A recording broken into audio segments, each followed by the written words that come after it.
નમસ્કાર વિદ્યાર્થીઓ, આજે આપણે પુનરાવર્તન 2 એના શ્લોકોનું ગાન કરીશું અને તેનો ગુજરાતીમાં અનુવાદ અને એના શબ્દાર્થનો અભ્યાસ કરીશું વિદ્યાર્થીઓ. તો પહેલો શ્લોક છે પુનરાવર્તન 2માં, શુકવદ ભાષણમ કુર્યાત બકવત ધ્યાનમ આચરેત અજ ચર્વણમ કુર્યાત ગજવત સ્નાનમ ચરિત. તો વિદ્યાર્થીઓ, સુકવદ, સુક એટલે પોપટ થાય અને વદ એટલે બોલવું, ભાષણ એટલે વાણી અને કુર્યાત, કુર્યાતનો અર્થ થાય કરવું જોઈએ. કુર્યાત વિદ્યાર્થીઓ છે એ વિદ્યાર્થ કૃદંત પરસ્મયપદી અને ત્રીજો પુરુષ એક વચનનું રૂપ છે. વિદ્યાર્થ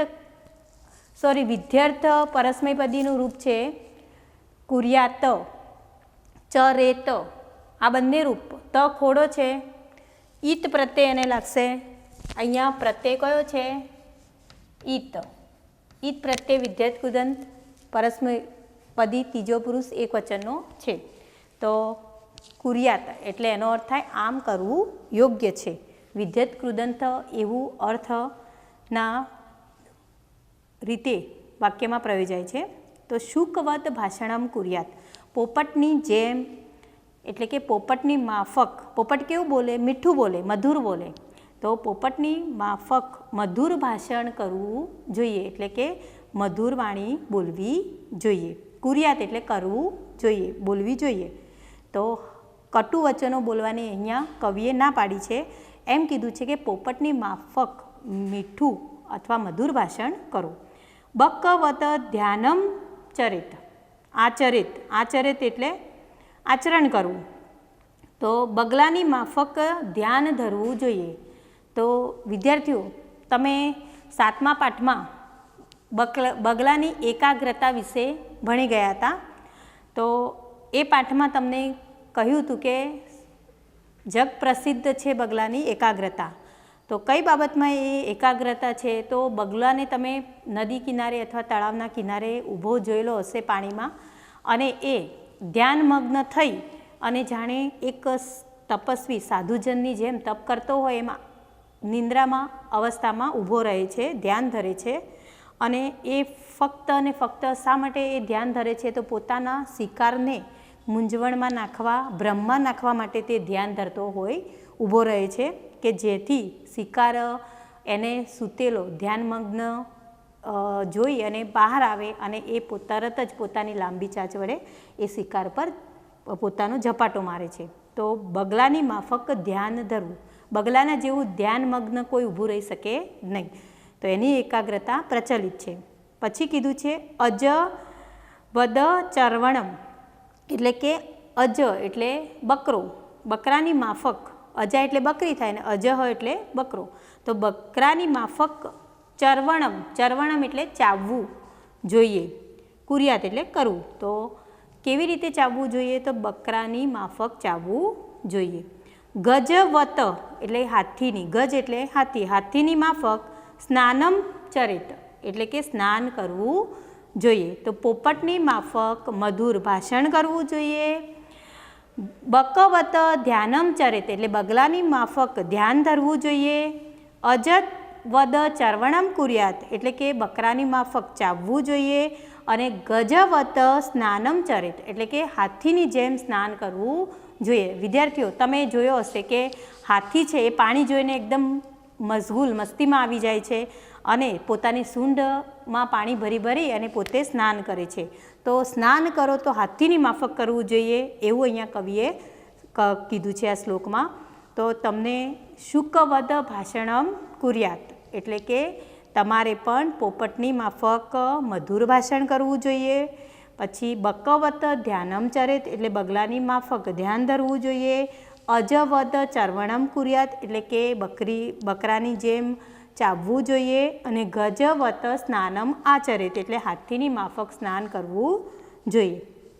તો આગળ આપણે જોઈએ બીજો શ્લોક. સડ દોષા પુરુષેણ ઇહ હાતવ્યા ભૂમિમ ઈચ્છતા નિંદ્રા તંદ્રા ભયમ ક્રોધ આલસ્યમ દીર્ઘસૂત્રતા. ષડદોષા એટલે કે 6 દોષો છે. તો અહીંયા કીધું છે કે આ લોકમાં ભૂમિમ ઈચ્છતા એટલે કે ઐશ્વર્યની ઈચ્છાવાળાએ, ભૂમિમ ઈચ્છતા એટલે ભૂતિમ ઈચ્છતા એટલે કે ઐશ્વર્યની ઈચ્છા રાખનારે, પુરુષેણ ઇહ એટલે કે આ લોકમાં, ઇહ એટલે આ લોકમાં, ઈ એટલે આ લોકમાં સંધિ ભેગી છે અહીંયા, પુરુષેણે હ એટલે કે પુરુષેણ વત્તા ઇહ. તો અહીંયા સંધિ ભેગી છે પુરુષેણ વત્તા ઇહ એટલે કે પુરુષ એટલે પુરુષ અને ઇહ એટલે આ લોકમાં. તો કેવા પુરુષની વાત કરી છે? તો આ લોકમાં ઐશ્વર્યની ઈચ્છા રાખનાર પુરુષે ષડદોષા એટલે 6 દોષોનો હાતવ્ય એટલે ત્યાગ કરવો જોઈએ, છોડી દેવા જોઈએ. 6 દોષોનો ત્યાગ કરવો જોઈએ. કયા 6 દોષો છે? તો નિંદ્રા એટલે ઊંઘ, તંદ્રા એટલે સુસ્તી, આળસ, ભય, પછી ક્રોધ એટલે ગુસ્સો, આલસ્ય એટલે આળસ, અને દીર્ઘસૂત્રતા એટલે લાસરિયાપણું એટલે કે ધીમે ધીમે કામ કરવાની જેની આદત છે તે, એને લાસરિયાપણું કહેવાય. તો 6 દોષોનો વિદ્યાર્થી તમારે ત્યાગ કરવાનો છે. ઊંઘ, સુસ્તી, ભય, ક્રોધ, આળસ અને લાસરિયાપણું એટલે કે ધીમે ધીમે કામ કરવાની ટેવ. તો ફરીથી આપણે આ શ્લોકના શબ્દાર્થ સાથે જોઈએ. ષડદોષા એટલે 6 દોષો, પુરુષ એટલે પુરુષ, ઇહ એટલે આ લોકમાં, હાતવ્ય એટલે ત્યાગ કરવો જોઈએ, અને ભૂતિમ ઈચ્છતા, ભૂતિમ વત્તા ઈચ્છતા સંધિ છે અહીંયા. તો ભૂતિમ ઈચ્છતા એટલે કે ઐશ્વર્યની ઈચ્છા રાખનારે, ઈચ્છતા એટલે ઈચ્છા રાખનાર, અને ભૂતિમ એટલે ઐશ્વર્ય. તો આ લોકમાં ઐશ્વર્યની ઈચ્છા રાખનાર પુરુષે 6 દોષોનો ત્યાગ કરવો જોઈએ. ઊંઘ, સુસ્તી, ભય, ક્રોધ, આળસ અને દીર્ઘસૂત્રતા એટલે કે લાસરિયાપણું. તો હાતવ્યનો અર્થ થશે વિદ્યાર્થીઓ ત્યાગ કરવો જોઈએ.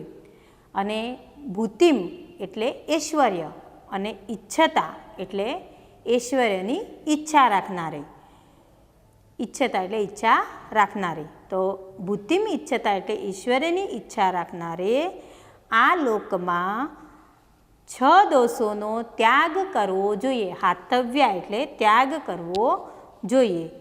તો ઊંઘ, સુસ્તી, ભય, ક્રોધ, આળસ અને દીર્ઘસૂત્રતા. તો તમે શ્લોકનું અનુવાદ કેવી રીતે લખશો? તો આ લોકમાં ઐશ્વર્યની ઈચ્છા રાખનાર પુરુષે, આ લોકમાં ઐશ્વર્યની ઈચ્છા રાખનાર પુરુષે 6 દોષોનો ત્યાગ કરવો જોઈએ. ઊંઘ, સુસ્તી, ભય, ક્રોધ, આળસ અને દીર્ઘસૂત્રતા એટલે કે લાસરિયાપણું. ત્રીજો શ્લોક છે પ્રિય વાક્ય પ્રદાનેન સર્વે તુષ્યંતિ જંતવઃ તસ્માત તદેવ વક્તવ્યમ વચને કા દરિદ્રતા. તો અહીંયા કીધું છે પ્રિય વાક્ય એટલે કે મધુર વચન, અને પ્રદાનેન એટલે બોલવાથી, સર્વે તુષ્યંતિ જંતવઃ, સર્વે એટલે બધા, અને તુષ્યંતિ એટલે ખુશ થાય છે, સંતોષ પામે છે અથવા ખુશ થાય છે. અને જંતવઃ એટલે પ્રાણીઓ. જંતવનો અર્થ થાય વિદ્યાર્થીઓ પ્રાણીઓ. તો મધુર વચન બોલવાથી સર્વે તુષ્યંતિ જંતવઃ એટલે બધા જ પ્રાણીઓ ખુશ થાય છે. તુષ્યંતિ રૂપ છે, ધાતુરૂપ છે. તુષ્યંતિમાં અંતિ પ્રત્યય છે. તો વર્તમાન કાળ, પરસ્મયપદી, અંતિ પ્રત્યય ત્રીજો પુરુષ બહુવચનનો છે. તો ત્રીજો પુરુષ બહુવચન, તુષ્યંતિ ધાતુરૂપ છે. એનો અર્થ થાય ખુશ થાય છે.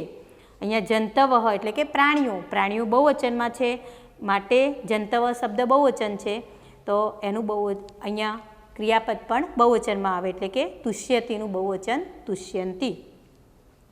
તો મધુર વચન બોલવાથી બધા પ્રાણીઓ ખુશ થાય છે. તેથી જ તસ્માત એટલે તેથી જ તદેવ એટલે તે જ, તદા વત્તા એવ સંધિ છે, તદેવની સંધિ થાય તદા વત્તા એવ એટલે તદેવ, તદાનો અર્થ થાય તે અને એવનો અર્થ થાય જ એટલે તદેવનો અર્થ થાય તે જ. તો તસ્માત એટલે તેથી, તદેવ એટલે તે જ, તેથી તે જ વક્તવ્યમ એટલે બોલવું જોઈએ. વચને કા દરિદ્રતા એટલે કે બોલવામાં, વચન એટલે બોલવામાં, કા દરિદ્રતા, દરિદ્રતા એટલે ગરીબાઈ અને કા એટલે કેવી, બોલવામાં કેવી ગરીબાઈ, પ્રશ્ન જ કરવાનો છે અહીંયા.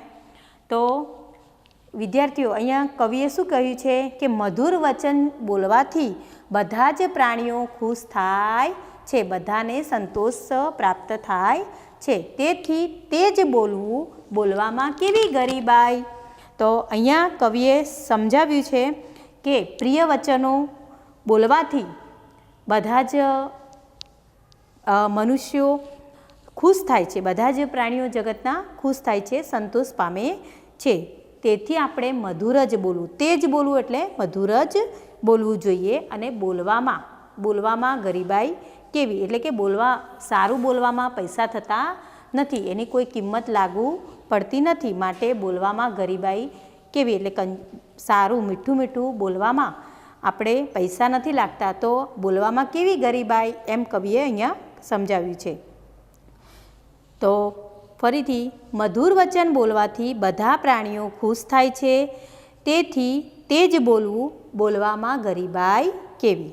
તો પહેલા શ્લોકમાં પણ તમને કીધું છે કે શુકવદ ભાષણમ કુર્યાત એટલે કે પોપટની માફક મધુર ભાષણ કરવું જોઈએ. તો અહીંયા ફરીથી ત્રીજા શ્લોકમાં પણ તમને એવું કીધું છે કે મધુર વચનો બોલવાથી બધા જ પ્રાણીઓ ખુશ થાય છે, તેથી તે જ બોલવું, બોલવામાં ગરીબાઈ કેવી.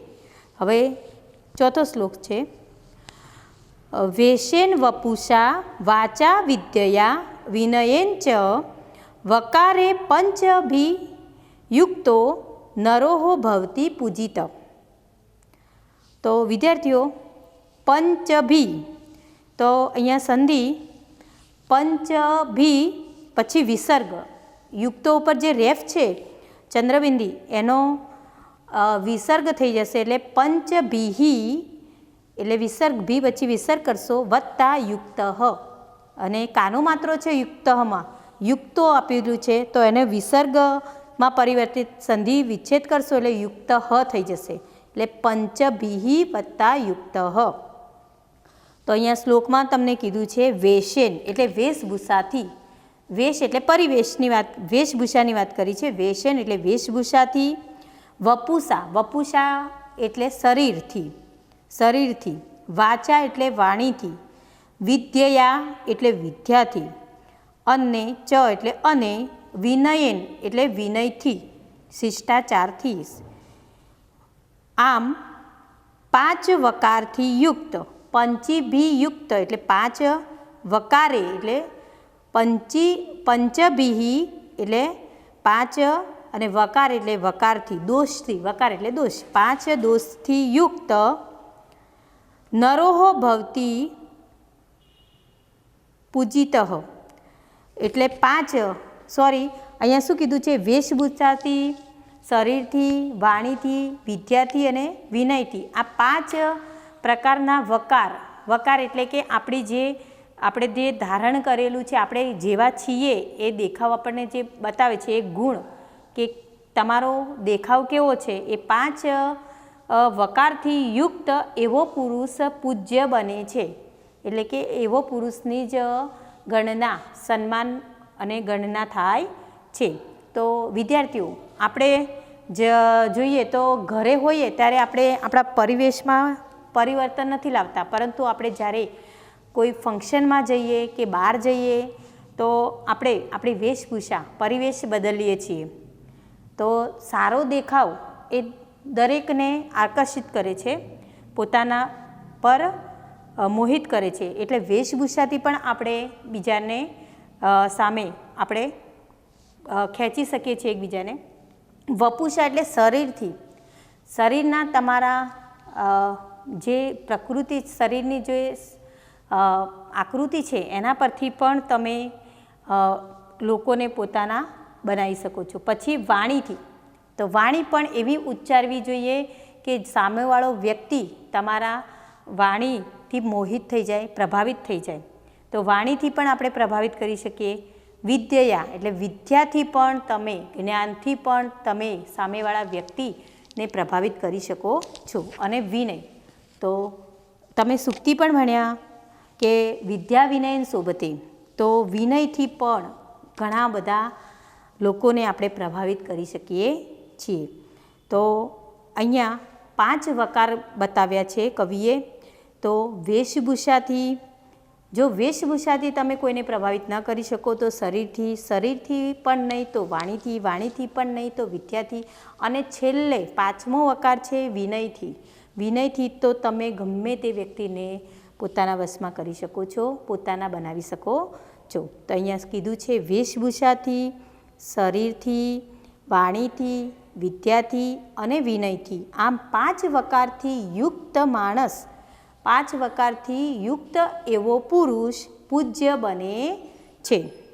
સત્યેન, 5મો શ્લોક છે, સત્યેન ધાર્યતે પૃથ્વી, સત્યેન તપતે રવિ, સત્યેન વાયવો વાંતિ, સર્વમ સત્યે પ્રતિષ્ઠિતમ. તો ધાર્યતે અહીંયા શ્લોકમાં છે, ધાર્યતે એટલે ધારણ કરવું જોઈએ, પરંતુ ધાર્યતે રૂપ છે તો એનો અર્થ ધારણ કરે છે એવું થાય, પરંતુ તે પ્રત્યે હોય વિદ્યાર્થીઓ તો વર્તમાનકાળ આત્મનિપદી ત્રીજો પુરુષ એક વચનનો પ્રત્યય છે, એ ખાસ તમારે જોવાનું છે. તો ધાર્યતે, ધાર્યતેમાં કયો પ્રત્યય છે? તે પ્રત્યય છે. તે પ્રત્યય હોય તો આત્મનિપદીનો પ્રત્યય આવે, અને તી પ્રત્યય હોય અથવા તો અંતિ પ્રત્યય હોય, તી અને અંતિ, તો એ વર્તમાનકાળ પરસ્મયપદીનો છે. તો તે અને અંતે હોય તો આત્મનિપદી હોય, તો તે પ્રત્યે એ ત્રીજો આત્મનિપદી ત્રીજો પુરુષ એક વચનનો છે, અને અંતિ હોય તો પરસ્મયપદી ત્રીજો પુરુષ બહુવચનનો થાય. એ ખ્યાલ રાખવાનો છે. તે હોય તો આત્મનિપદી અને તી હોય તો પરસ્મયપદી હોય વર્તમાનકાળમાં. તો ધાર્યતે એટલે ધારણ કરે છે. તો અહીંયા શું કીધું છે? સત્યેન ધાર્યતે પૃથ્વી, એટલે કે સત્ય પૃથ્વીને ધારણ કરે છે. પૃથ્વીને કોણ ધારણ કરે છે? તો સત્ય, સત્ય પૃથ્વીને ધારણ કરે છે. સત્યેન તપતે રવિ, એટલે કે સત્યથી રવિ એટલે સૂર્ય, અને તપતે એટલે તપે છે. સત્યથી સૂર્ય તપે છે. સત્યેન વાયવો વાંતિ, સત્યથી વાયુઓ વાય છે. વાયવો વાંતિ એટલે વાય છે, અને વાયવો એટલે વાયુઓ, તો સત્યથી વાયુઓ એટલે કે પવન વાય છે. સર્વમ સત્યે પ્રતિષ્ઠિતમ, સર્વે એટલે બધું, બધું જ સત્યમાં, સત્ય એટલે સત્યમાં, પ્રતિષ્ઠિતમ એટલે સમાયેલું છે, બધું જ સત્યમાં સમાયેલું છે. તો સત્ય એ પૃથ્વીને ધારણ કરે છે, સત્યથી સૂર્ય તપે છે, સત્યથી વાયુઓ વાય છે, આમ બધું સત્યમાં જ સમાયેલું છે. તો અહીંયા કવિએ સત્યની મહત્તા દર્શાવી છે. વિદ્યાર્થીઓ, તમે સત્યમેવ જયતે એ શ્લોક, જે સૂક્તિ છે એ તમે આપણી રાષ્ટ્રમુદ્રામાં જે છે એ સત્યનું જે મહત્ત્વ દર્શાવતું સૂત્ર છે આપણી રાષ્ટ્રચિહ્ન રાષ્ટ્રમુદ્રામાં છે, એ આપણને સત્યનું ના માર્ગે ચાલવાનું પ્રેરણા આપે છે. તો અહીંયા આ શ્લોકમાં પણ આપણને સત્ય વિશે વાત કરી છે કે અસત્યનો સહારે ક્યારેય આપણે પ્રગતિના પંથે જઈ શકતા નથી. તો સત્ય પૃથ્વીને ધારણ કરે છે.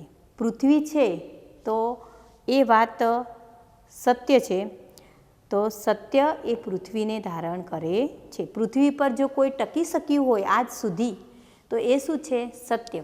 સત્ય ક્યારેય પૃથ્વી ઉપરથી બેદખલ થઈ શકતું નથી. અસત્ય એ આજીવન પૃથ્વી ઉપર ટકી શકતું નથી. તો કોઈ પણ વાત, સચ્ચાઈની વાત કરી છે કે સચ્ચાઈ જ હંમેશા પૃથ્વી ઉપર ટકે છે, એટલે કે સત્યવાન લોકો પૃથ્વી પર ટકી શકે છે, એમના મૃત્યુ બાદ પણ તે અમર થઈ શકે છે. રાજા હરિશ્ચંદ્રની વાત કરીએ, ગાંધીજીની વાત કરીએ તો સત્યના આદર્શના કારણે જ તેઓ આજે પણ પૃથ્વી ઉપર તેમના નામ લેવાય છે, ઇતિહાસમાં તેઓ અમર બની ગયા છે. તો અહીંયા શું કીધું છે કવિએ કે સત્ય પૃથ્વીને ધારણ કરે છે. એટલે કે સત્ય કેવી રીતે પૃથ્વીને ધારણ કરે છે? તો સચ્ચાઈના માર્ગે ચાલનાર અને જે સત્ય હકીકત છે એ પૃથ્વી ઉપરથી ક્યારેય એનું નામો નિશાન રદ થતું નથી, એનો નાશ થતો નથી. એટલે સત્ય પૃથ્વીને ધારણ કરે છે. પછી શું કીધું છે? સત્યથી સૂર્ય તપે છે. સૂર્ય છે એ સૂર્ય ભૂતકાળમાં પણ હતો, વર્તમાનમાં પણ છે અને ભવિષ્યમાં પણ રહેશે. તો સૂર્યનો ઉદય અને અસ્ત એ જે પ્રકૃતિનો ક્રમ છે એ હંમેશા ચાલુ રહેવાનો છે. સૂર્યનું જે તપવાની ક્રિયા છે એ પણ ચાલુ રહેવાની છે. અને પછી શું કીધું છે? સત્યથી સૂર્ય તપે છે. તો સચ્ચાઈ છે, આ જગતમાં જેટલું સત્ય છે એટલું જ સૂર્યનું તપ પણ, તેજસ્વીતા પણ છે. તો સૂર્યની તેજસ્વીતા, એની તપતીતાની વાત અહીંયા કરી છે કે સત્યથી સૂર્ય તપે છે. સૂર્યને તમે ક્યારેય સૂર્ય વગરની પૃથ્વીનો ક્યારેય વિચાર કરી શકો નહીં. સૂર્ય છે તો સત્ય પણ છે. તો બંનેને એક સાથે જ અહીંયા રાખ્યા છે, સમકક્ષ ગણ્યા છે. સત્યથી સૂર્ય તપે છે. સૂર્ય તપે છે એ વાત એકદમ બિલકુલ સાચી છે અને ક્યારેય પણ ભવિષ્યમાં પણ એ વાત કોઈ એને નઠારી શકશે નહીં. સત્યથી વાયુઓ વાય છે. વાયુઓ વાય છે તો વાયુઓ સત્યથી વાય છે. કેવા પવન? તો જૂઠના પવન ક્યારેય રહેતા લાંબા ગાળા સુધી ચાલી શકતા નથી. તો અહીંયા સત્યથી વાયુઓ વાય છે. તો સત્યની બાબતની અહીંયા ખૂબ જ ધારદાર અહીંયા ઝીણવટથી કવિએ સરસ વાત કરી છે અને બધું સત્યમાં સમાયેલું છે. અંતે તો સત્ય અને સત્ય જ રહે છે, બાકી બધું જ નાશ પામે છે. આપણે છીએ એ હકીકત સત્ય છે, પરંતુ આપણે આ પૃથ્વી પર છીએ તો આપણે અમર થઈએ તો જ આપણું નામ છે એ રહેશે, નહીંતર આપણે પણ આ પૃથ્વીમાં સમાઈ જશું.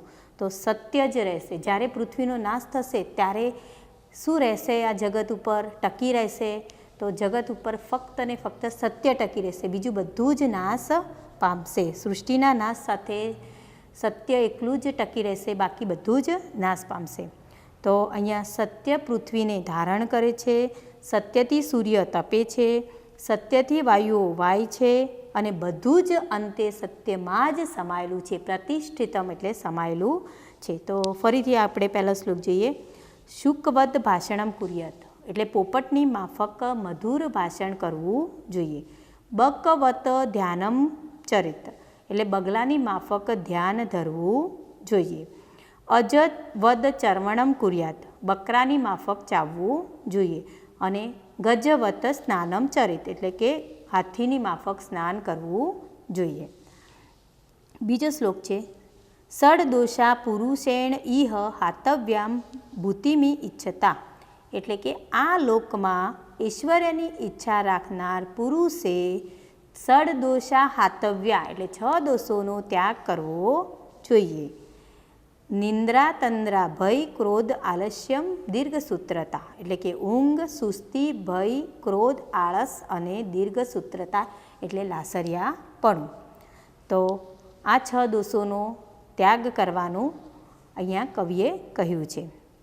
ત્રીજો શ્લોક છે. પ્રિય વાક્ય પ્રદાનેન મધુર વચન બોલવાથી સર્વ તુષ્યંતી જંતવ બધા જ પ્રાણીઓ ખુશ થાય છે. તસ્માત એટલે તેથી તદેવ વક્તવ્યમ તે જ બોલવું જોઈએ. વચને કા દરિદ્રતા બોલવામાં ગરીબાઈ કેવી.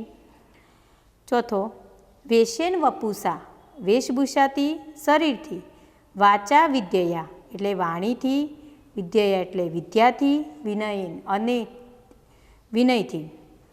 તો વેશભૂષાથી, શરીરથી, વાણીથી, વિદ્યાથી અને વિનયથી આ 5 વકારથી યુક્ત પુરુષ પૂજ્ય બને છે. આ 5 વકારથી યુક્ત હોય તેવો જ માણસ જગતમાં પૂજાય છે, પૂજ્ય બને છે.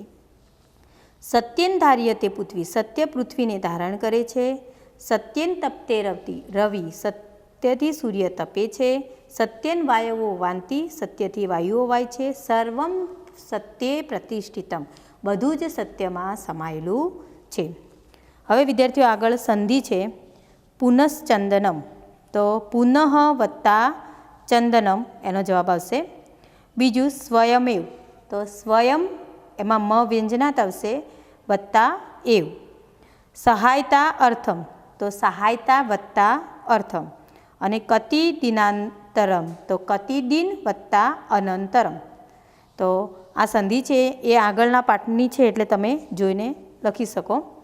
હવે પ્રશ્ન નંબર 3, સૌરાષ્ટ્ર પ્રદેશમાં અમરેલી નગર છે. તો અહીંયા આપણે સંસ્કૃતમાં અનુવાદ કરવાનું છે. સૌરાષ્ટ્ર નગરમાં એટલે કે સૌરાષ્ટ્ર પ્રદેશે અમરેલી નામ નગરમ અસ્તિ. અમરેલી નામે નગર છે. તો સૌરાષ્ટ્ર પ્રદેશે અમરેલી નામ નગરમ અસ્તિ. પછી બીજું છે પોતે વસ્ત્રોનો ઉપયોગ કરતા નથી. તો એનો અર્થ થશે, સંસ્કૃતમાં અનુવાદ થશે પોતે વસ્ત્રોનો ઉપયોગ કરતા નથી. તો તે સ્વયં, પોતે એટલે સ્વયં, તો તે સ્વયં વસ્ત્રાણામ ઉપયોગમ ન કુર્વંતી. તો અહીંયા 3 ચોરોની વાત હતી ચાણક્ય પાઠમાં, એટલે કરોતીનું બહુવચન કુર્વંતી અહીંયા આવશે. 3 ચોરો, એકથી વધારે છે માટે અહીંયા કરોતી ના આવે, કુર્વંતી આવે અનુવાદમાં. તો તે સ્વયં વસ્ત્રાણામ ઉપયોગમ ન કુર્વંતી.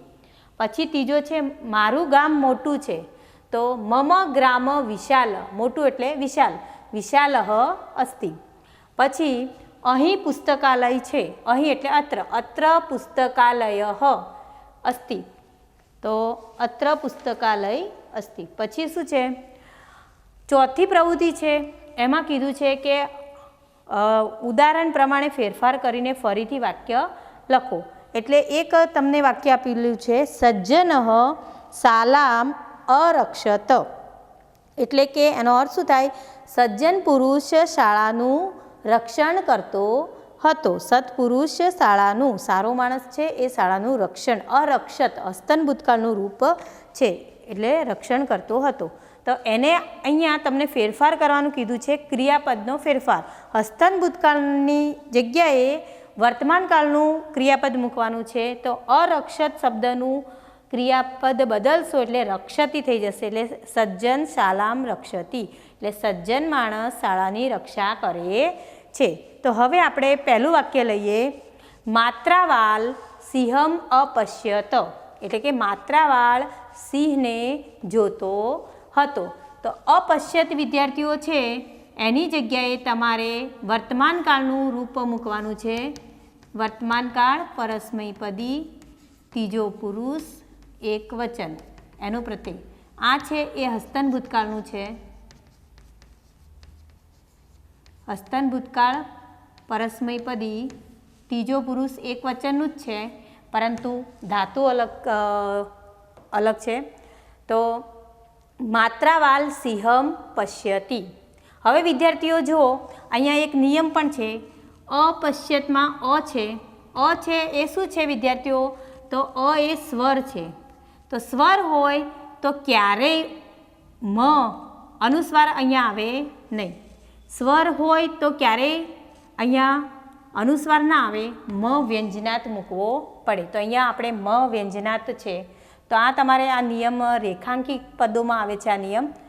તો રેખાંકિત પદ સુધારો એમાં ઘણી વખત આ નિયમ પૂછાય છે.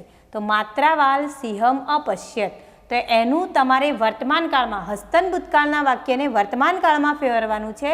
તો માત્રાવાલ સિંહમ, તો અહીંયા મ વ્યંજનાતની જગ્યાએ સિંહમ અનુસ્વાર આવશે અને અપશ્યતનું વર્તમાનકાળ થશે પશ્યતિ. તો માત્રાવાલ સિંહમ પશ્યતિ, એટલે માત્રાવાલ સિંહને જુએ છે. તો જોતો હતો એનું થશે જુએ છે. હવે બીજો છે વાક્ય, એમાં તમને શું કીધું છે બીજા વાક્યમાં, ચાણક્ય પ્રકોષ્ઠમ પ્રાવિશત. એટલે કે ચાણક્ય પ્રકોષ્ઠમ એટલે ઓરડામાં, પ્રાવિશત એટલે પ્રવેશતો હતો. પ્રાવિશત હસ્તન ભૂતકાળ છે. તો અહીંયા હસ્તન ભૂતકાળ પ્રાવિશતનું વર્તમાનકાળ થશે પ્રવિશતિ. તો પ્રવિશતિ ક્રિયાપદ આપણે પ્રાવિશતની જગ્યાએ પ્રવિશતિ ક્રિયાપદ મૂકી અને વાક્ય બનાવશું, ચાણક્ય પ્રકોષ્ઠમ પ્રવિશતિ. એટલે ચાણક્ય ઓરડામાં પ્રવેશે છે. પ્રવિશતિ એટલે પ્રવેશે છે. હવે આગળ ત્રીજું વાક્ય છે ક્રીડક કંદુકમ અક્ષિપત. તો વિદ્યાર્થીઓ ખેલાડી, ક્રીડક એટલે ખેલાડી, દડો, કંદુકમ એટલે દડો, અક્ષિપત એટલે ફેંકતો હતો. તો એનું વર્તમાનકાળનું વાક્ય આપણે બનાવશું. તો ક્રીડક કંદુકમ અક્ષિપતની જગ્યાએ વર્તમાનકાળનું વાક્ય થશે ક્ષિપતિ.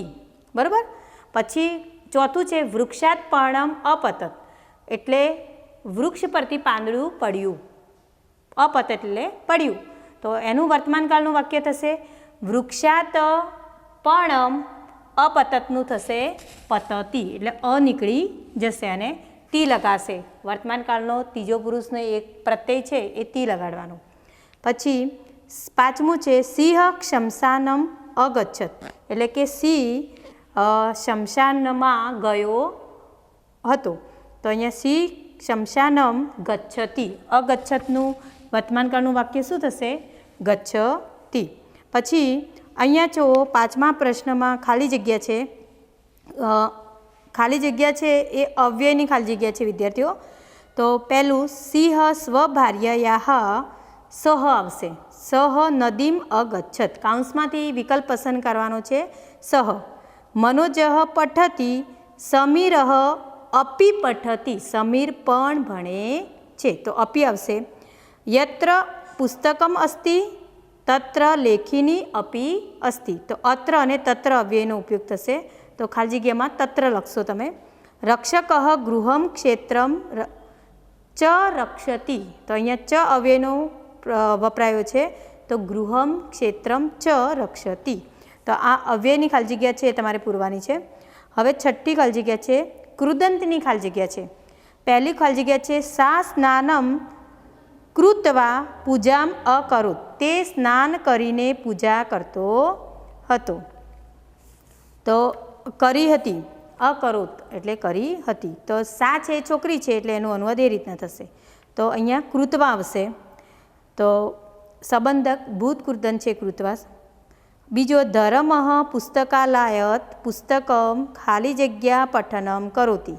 તો પુસ્તકાલયાત પુસ્તકમ નીત્વા, નીત્વા એટલે લાવીને, પઠનમ કરોતી. તો નીત્વા સંબંધક ભૂત કૃદંતની ખાલી જગ્યા છે.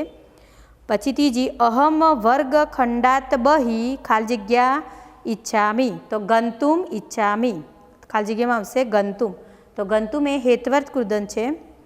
અને ચોથું લોક સંપત્તિ સદા ખાલી જગ્યા.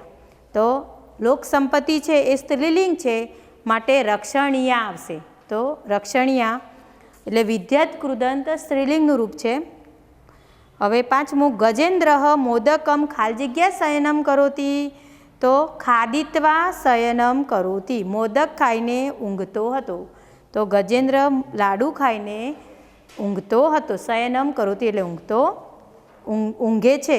શયનમ કરોતી એટલે ઊંઘે છે. તો ખાદિત્વા આવશે અહીંયા.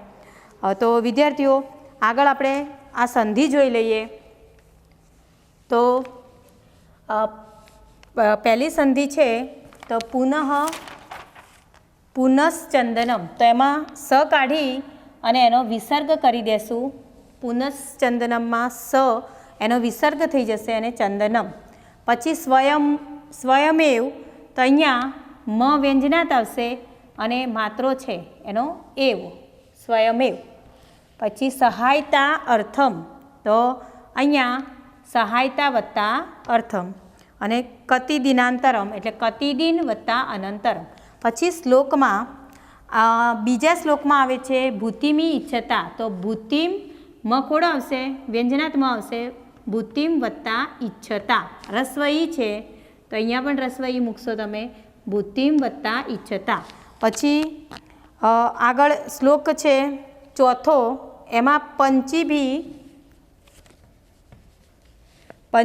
યુક્તો, પંચીભી યુક્તો એની સંધિ થશે પંચભી. પછી આ રેફ છે વિદ્યાર્થીઓ, એનો વિસર્ગ કરશો એટલે પંચભી વત્તા યુક્ત. કાનો માત્રો છે એને જ્યારે સંધિ વિચ્છેદ કરો ત્યારે વિસર્ગ થઈ જશે. તો પંચભીહી વત્તા યુક્ત હ. તો વિદ્યાર્થીઓ તમે પુનરાવર્તન 2 એ પૂરું કરજો. શુભમ ભવતુ અસ્તુ.